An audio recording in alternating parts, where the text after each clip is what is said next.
నమస్కారం. పెన్షన్ల నాటకం విషయంలో వైఎస్ఆర్సీపీ అంతంత మాత్రం కాదు, పూర్తిగా వైఫల్యం చెందిందనే చెప్పాలి. ఈరోజు పెన్షన్ల డ్రామాకి తెరతీస్తూ నిధులు విడుదల చేయకుండా, నిన్న మధ్యాహ్నం దాకా కూడా పెన్షన్ నిధులు మీరు విడుదల చేయకుండా పెన్షన్ల పంపకాలు జరగట్లేదని బాగా వయసున్న వాళ్ళని మంచాల మీద ఎండలో తీసుకొచ్చి వాళ్ళ చావుకు కారణం అవుతుంది ఈ వైఎస్ఆర్సీపీ ప్రభుత్వం. ప్రజల సంక్షేమంగానే గుర్తుంటుంటే ఇట్లాంటి హేయమైన చర్యలు చేపట్టరు. ఈరోజు మనం దాదాపుగా 10-15 సచివాలయాలు సందర్శిస్తే నిన్న ఒక్క రోజునే మీరు లేటుగా వచ్చిన సాంకేతిక లోపాలు ఎన్నున్నా కూడా రాష్ట్ర వ్యాప్తంగా 56% పైన పెన్షన్ల పంపిణీ జరిగిపోయినాయి. ఈరోజు 2-3 సచివాలయాల్లో అయితే 78% పైన వెళ్ళిపోయింది. రాత్రికి సాయంత్రానికి పూర్తిగా 99% రిలీజ్ చేసే పరిస్థితి ఉంది. ఎవరైతే బెడ్డెడ్ ఉన్నారో వాళ్ళందరికీ కూడా మేము సేవ చేస్తామని మన వెల్ఫేర్ వాళ్ళు అయితేమి, మహిళా పోలీసులు అయితేమి, విఆర్ఓలు అయితే అని స్వచ్ఛందంగా ఇళ్ళకెళ్ళి మేము వాళ్ళకి అందిస్తాం. ఈ విషయంలో మేము ఏమీ తగ్గేది లేదని చెప్తున్నారు. ఇదే కల్లబొల్లి మాటల వైసీపీ ప్రభుత్వం మాత్రం పెన్షన్లకు పెద్దలను ఇబ్బంది పెడుతుందని ఊరికే కల్లబొల్లి మాటలు చెప్తుంది. నిజంగా మీరు ప్రజలకి మేలు చేయాలనుకుంటే 1వ తేదీన రావాల్సిన పెన్షన్ డబ్బులు నిన్నటి దాకా కూడా 3వ తేదీ దాకా కూడా మీరు ఫండ్స్ ఎందుకు పంపలేదని ఒక ప్రశ్న మిమ్మల్ని అడుగుతున్నాను.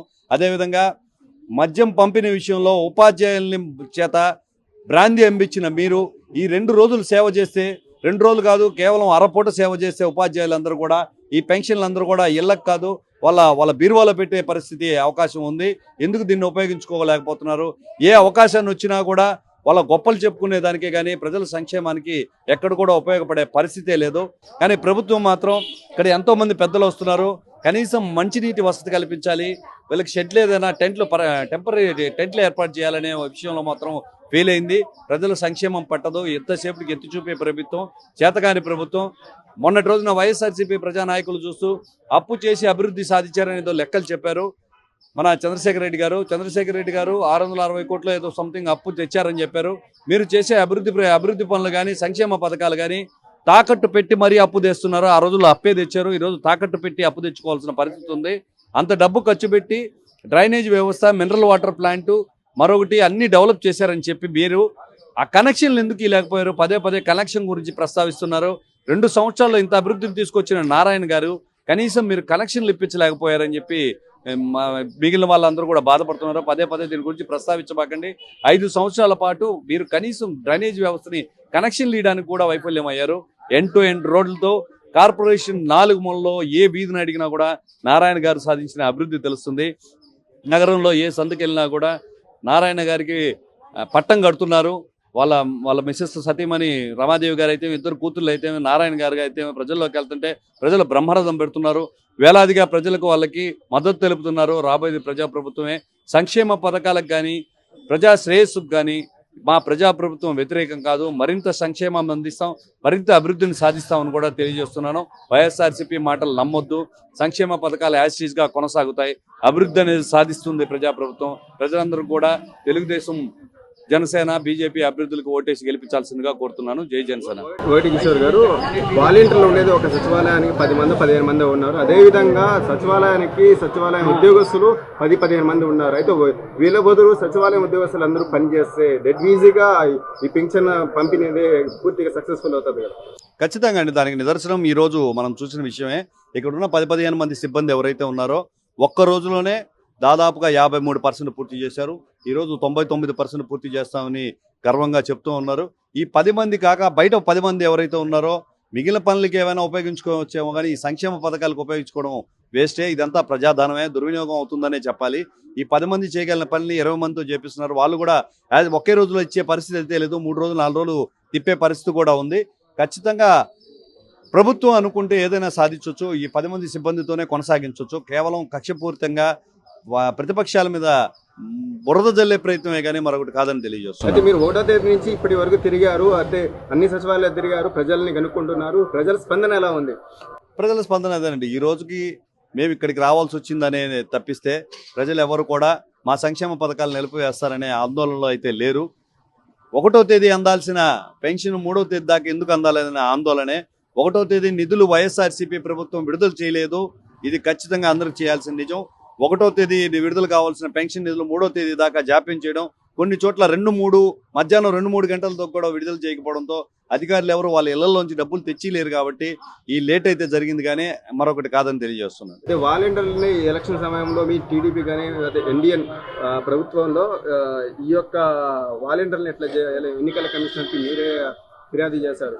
ఈ యొక్క ఎన్నికల్లో మీ మీద పడుతుంది కదా ఎఫెక్ట్. నిరుద్యోగులకు ఉద్యోగం ఇస్తున్నామనే నెపంతో వైఎస్ఆర్సీ ప్రభుత్వం వాలంటరీగా వాళ్ళని అప్లై చేసింది. ఒక 2 నెలలు గమ్మున్నంత మాత్రం వాళ్ళకి ఏం కాదు.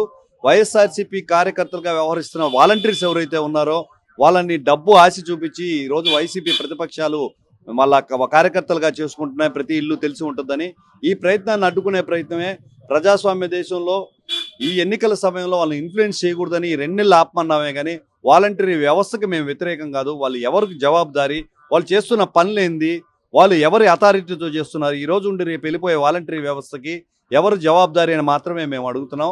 వాలంటరీ వ్యవస్థను మేము వ్యతిరేకించలేదు. ప్రజల సంక్షేమ పథకాలకు అసలు మేము వ్యతిరేకమే కాదని తెలియజేస్తున్నాం. అంటే ఒక వినికిడి అయితే బాగా వినిపిస్తుంది. వాలంటీర్లకి ముందుగానే 30,000 డబ్బులు శాలరీగా ఇచ్చేసి వాళ్ళ చేత పని చేయించుకుంటారని చెప్తున్నారు. దాని మీద మీ స్పందన? అదే నేను ఇందాక చెప్పింది అదేనండి. వాలంటరీ అంటే ప్రజలకి సేవ చేయడానికి వచ్చిన వాలంటీర్లు. అంటే ఈరోజు వైఎస్ఆర్సీపీ ప్రభుత్వం 2 నెలలు వాళ్ళ ద్వారా పనులు జరగదు అని చెప్పుకున్నంత మాత్రాన ఆ డబ్బులకు ఆశ చూపించి కార్యకర్తలుగా మారిపోయే పరిస్థితి ఉంది. ఈ రోజున రాజీనామా చేసిన వాలంటీర్లందరూ కూడా రాబోయే ప్రభుత్వంలో ఖచ్చితంగా అవకాశం ఇవ్వకూడదు, మరలా ఉద్యోగాలు ఇవ్వకూడదు అని కూడా నేను చూస్తున్నాను. ఈ డబ్బుకు ప్రలోభపడి ప్రజా శ్రేయస్సును మర్చిపోయి వెళ్ళిపోయిన వారి గురించి పునరాలోచించాల్సిన అవసరం లేదు. రాజీనామా చేసిన వారు ఎవరైతే ఉన్నారో వాళ్ళని సచివాలయాల్లోకి తీసుకోకూడదు అని కూడా నేను మనవి చేస్తున్నాను. నిన్న చంద్రబాబు నాయుడు కూడా వాలంటీర్లకు హామీ ఇచ్చారు. దాని మీద మీ స్పందన ఏమిటి? వాలంటీర్ ఖచ్చితంగా ఈరోజు వాలంటరీ వ్యవస్థ ఏదైతే ఉందో గత 5 సంవత్సరాలుగా జాబ్ క్యాలెండర్ రిలీజ్ కాక యువతకు ఉపాధి లేక ఇళ్లలో ఖాళీగా ఉండలేక ఆ 10,000కి 15,000కి పోతే పోయింది, ప్రజలకు సేవ చేస్తామనే ఉద్దేశంతో వాళ్ళు ముందుకు వస్తున్నారు.